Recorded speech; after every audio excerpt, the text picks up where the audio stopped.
How's it going, guys? Mohammed here from RevsFanTV. Welcome to the first ever match day preview on this channel. Super excited to be doing this project along with the others involved. And yeah, let's just hop right into this. So, as you guys know, first game of the season against FC Dallas. At the time of recording this, it is tomorrow, March 2nd. Kickoff's at 4:30. And yeah, I'm just going to dig a little bit into that. So looking back at the excuse me, looking back at the Revs past five season openers, they have four losses and one draw, including last year's, I don't even know how to explain last year's loss to Philly, Brad Friedel's managerial debut, and they lose 2-0 with two red cards. Now that's completely no, I don't even know how to describe that. That is disgusting. And I mean, if we lose with 11 people, 11 guys, I guess you can say that's an improvement. But yeah, that definitely should not happen ever again. We were just all over the place. But I mean, I'm expecting a lot different things considering it's Brad Friedel's second year at the helm. Kind of got a feel for what's going on. Obviously, if you guys kept up with preseason, didn't look too good. I'm gonna be honest with you.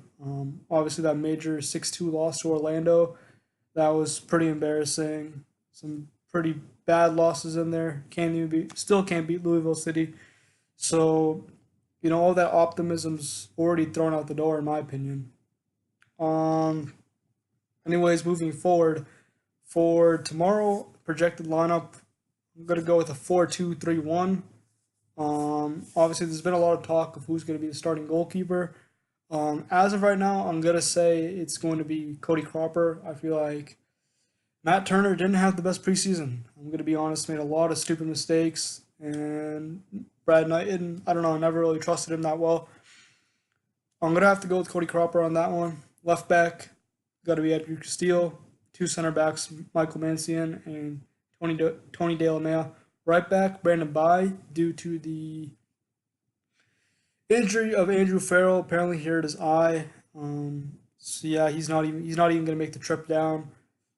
So Brandon Bai is gonna be a right back. Two CDMs. I'm going with Wilfred Zahibo and Luis Caicedo.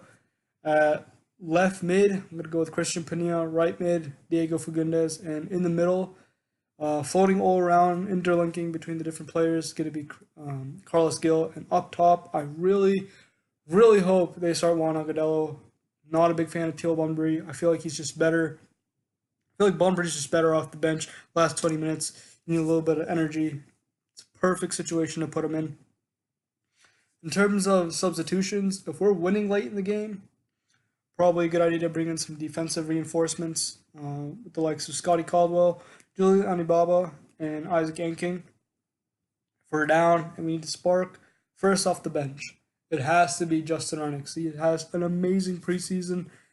He's going to be the face of this franchise if he doesn't get sold. He honestly one of the most promising players in MLS in my opinion right now. He has to get minutes off the bench. He has to be the first person off the bench no matter what. And eventually he has to start. It's just if he's playing good, he has to start. There's no question about it. Tajon Buchanan, I think he should also come on. I feel like he has a lot of upside, has pace, and he can not only play striker, he can play on the wing, a little bit of versatility there. And Bunbury, like I explained a little bit earlier, I feel like he's really good coming off the bench as a super sub. So I would really enjoy if he came on. I think that would be a big boost to the club. In terms of key injuries, I already talked about Andrew Farrell, but Juan Fernando Caicedo, the new signing we made, is questionable. I don't think he's going to play or even be in the 18 if I'm going to be completely honest. He's not match fit. He barely played any minutes in preseason. I don't think he's going to be in the 18. Moving on to the keys to the game. In my opinion, it's going to be one in the midfield. If Wilfred Zahibo and Luis Caicedo can win the midfield battles, win every ball, and just stop the counterattack, I think that's going to be huge, especially with the press.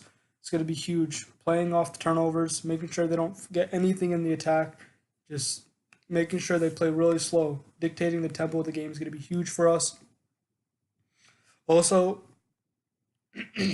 now I know we see this multiple times, but guarding the near and back posts. Now, this is an Achilles heel for the Revolution over the past few years. They have to guard that low cross at the back post and the near post. It has been an absolute killer for us, and if we can mark those, it should be a good, like, not even just for this game, but we can nail down on that. That's going to be a huge help for this back line. And then obviously the engine in the midfield, Carlos Gil, if he can be creative and create chances for Panilla, Agudelo, Diego, if he just creative midfielder, like, creates chances, that's going to be huge for us. And literally, I think that's what it's going to come down to. If we win this game, it's because of Carlos Gil creating chances for us. And lastly, press. Obviously, tomorrow, looking at the weather conditions, it's going to be really rainy. Conditions are not good. It's going to be wet. So if Dallas tries passing out of the back, excuse me, we got to be pressing on that. One mistake and Panilla's through. Like, it's as simple as that. So in terms of my prediction for the game tomorrow, optimistically, I'm gonna say 2-1 Revs, but in reality, hoping for a draw. I'll take a draw on the road to open the year, but we got to keep grabbing points out of these first maybe 10 games. We got to grab points, as many points as we can, before we kind of get into the road fixtures later in the year. But yeah, lastly, before I sign off here, if any of you guys want to do a fan cam after the game, film your reaction, whatever it may be, make sure you send your clips in to RevsFanTV@gmail.com. I'm going to leave a link to that in the description. And also follow me on Twitter. If you like my points that I'm making, follow me on Twitter. I'm going to also leave that in the description as well. It's Mocha72. And yeah, thank you guys so much.